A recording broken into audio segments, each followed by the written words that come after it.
Hello, hello, hello, and welcome to today's Mindset Monday. I'm just pulling up our banner really quick because I have a lot of cool information to share with you. All right, so for today, I have a really juicy topic for our Mindset Monday. It's something that we don't often talk about as leaders, not only in healthcare, but as leaders in general. And it's about the way that we approach our life, not only professionally, but also personally, and how that impacts our ability to show up as a leader, making the biggest impact ever. And so, what we're going to be talking about today is becoming a high value person. I spoke about this a little bit in a couple of our Mindset Mondays back, where I was talking about there's always these questions that come to me as a leader in healthcare, training leaders in healthcare, and it has to do with how to motivate other people in a team, but oftentimes, when it comes to us being that high performing, high value person, we fall short and don't understand the correlation between what we experience in our outer world having a very, very strong tie to how we show up in our inner world. So, I'm really excited to talk to you about this topic of becoming a high value person and that being the key for you to unlock your leadership. I have some notes that I want to share with you because I like to make sure you get all the information without me missing out on anything.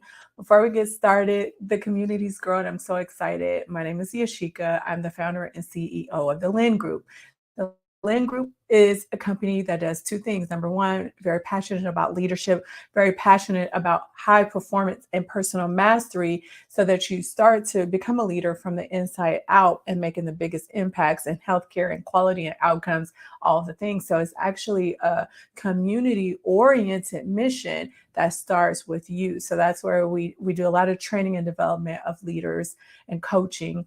And then secondarily, we also are really, how would you say, like operation strategists. We are experts at what we do. And so we also help organizations look at their systems and processes and things they want to implement and help them make them better. So if you don't know who I am and why I'm sitting here talking to you about this topic, then that is why. And so what I wanted to do is share with you, first of all, what does it mean to be a high value person? Because you may not have heard being a high value person described this way. And I'm also going to, first of all, point out what a high value person is not so that you can understand the contrast between somebody that is showing up being this high value person versus someone who's not.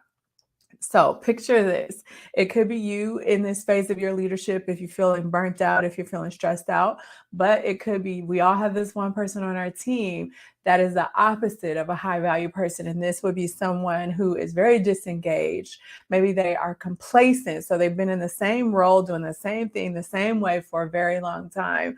Or maybe there's this lack of desire to create improvement in their life, not only in their work life, but also their personal life, and their inability to even want to or be able to build positive relationships with others. There's this lack of motivation, this resistance to change, and a high value person is the total opposite of that. A high value person is someone that can actually motivate and inspire. So think about that contrast as well. If you're not a high value person, you're going to have more of a struggle of inspiring and motivating, because a lot of times you can inspire and motivate just by the type of person that you are and the energy that you exude through the way that you show up in life, personally and professionally.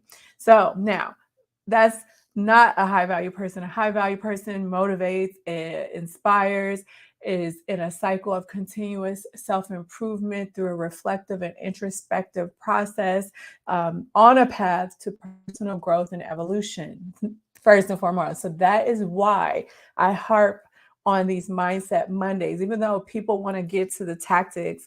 How do we communicate better? How do we motivate? How do we do evaluations? How do we communicate with difficult people?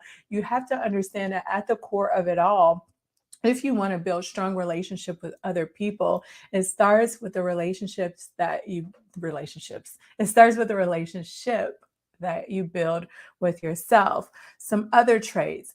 They are resilient, which we're going to do a training on resiliency in a couple of days in the Leading in Healthcare Facebook group. So make sure you are joined there. So they are resilient, they're motivated, they're adaptable, they have a positive impact on the people that they come into contact with just by it doesn't necessarily have to be what they do. It can also be their energy. So don't forget that piece.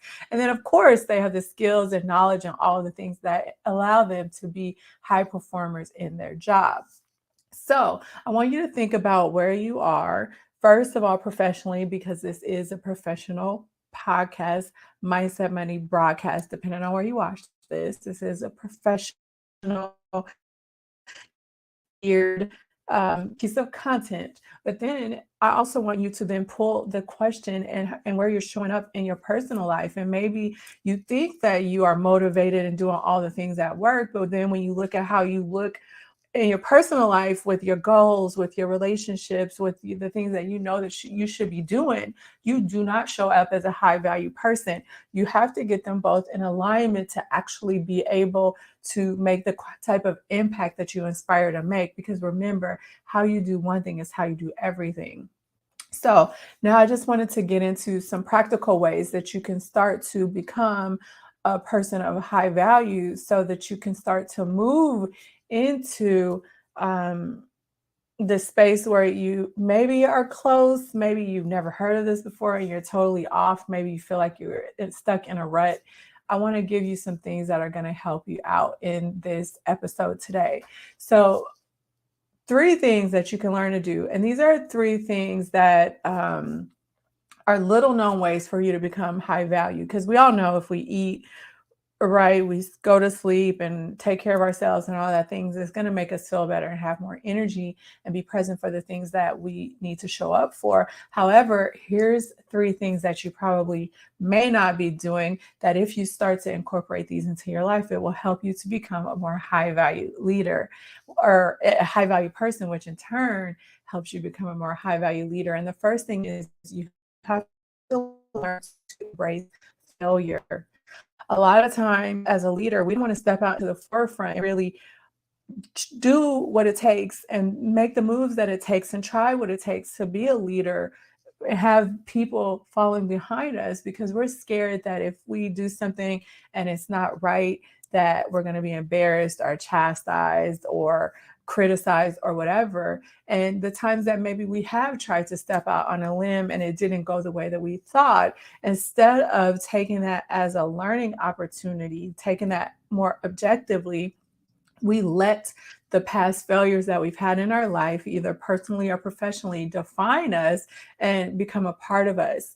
And what you have to understand is leaders, if you truly are leading, you're going to have failures. And, we can call them semantic, you can call them learning opportunities, you can call them challenges, whatever, growing pains. But failure is a natural part of the learning process. And it's often where you're going to have the most growth. Think about the hardest times you've had in your life where you thought that you failed, or like I said, these things that you may have tried to implement as a leader and they didn't go the way that you thought. Those are opportunities where you've learned something about yourself, about your team, about the people that you interact with that you would not have learned had things just been going along very smoothly. And from those challenges and learning opportunities, I'm sure you probably have learned to grow resilient and to adapt and to change and check and adjust. And all of those things make you a better leader who is not afraid to take calculated risks and try things, which is inherently one of the traits of us being leaders. So you need to embrace this spirit of failure. All right. So then number two, be a lifelong learner. And in healthcare, and I'm not knocking it, you need to know both. We spend a lot of time learning about the competency of the work that we do, and we don't spend a lot of time learning about the character of the work that we do, which is also why I do these episodes every Monday. So when I'm saying be a lifelong learner, yes, you need to stay competent in whatever role you have as a leader. But with all this ever-changing, high-paced type of things that we're going through in the economy today, in the world today, I want you to learn that while you are learning about the things that are going to impact healthcare at large. How are you making it a habit of starting to seek out these new experiences and new opportunities and exploring different perspectives in order to make you a better person? How are you learning and growing and evolving and challenging the assumptions that you have put upon yourself and put upon the world that you experience so that you are open-minded and creative and are able to remain agile and innovative in this fast-paced world that we live in, and that is healthcare? What you're going to find is that if you learn to be a lifelong learner, not only of the competency of the roles that we have within the healthcare leadership space, but also within yourself being a lifelong learner about how you can grow and improve and challenge your assumptions, you're going to, again, be someone who is the adaptive. I already mentioned innovative and always looking for ways to improve. And what you don't realize is that these smaller habits that you implement in your life around this learning and continuous improvement and growing and adaptability, it does translate into bigger challenges you're going to face as a leader as you progress through your career. So you get to flex the muscle on the small things, which in turn helps you become more proficient at flexing the muscle with the big things. And then this is the one that is very popular in society right now, but I still don't think that we actually do it to the degree that's going to make a lasting impact in our life. And it's actually practicing self-care. It is very important for you to take care of yourself so that you can show up as your best at work. And yes, could be about having a glass of wine and having a nice meal and treating yourself to laying in bed all day, eating junk food, and just making yourself feel good. But I want you to go beyond that, because the things that I'm speaking of, you draw a bubble bath and it feels nice. That's all in the moment. And while those things are impactful, they're not as impactful as the type of work that I'm trying to explain is actually going to be the self-care that is going to be needle moving for you to become better and be a better leader. And it's the self-care that's the things that are actually going to bring you joy and recharge you. Meditation, spending time with the people that you love and doing so in a state of presence and not distracted or multitasking and all over the place. So self-care is these impactful things that bring you true joy, lasting joy, not this temporary joy. And it aligns with the things that you really believe are valuable to you, and making space for the things that you think and you say are valuable to you. And in doing so, how this makes you a more high value person and a more high value leader is because then you're able to become more energized and focused. And I did a whole episode on focus. So you need to go back and listen to why focus is very important as a leader.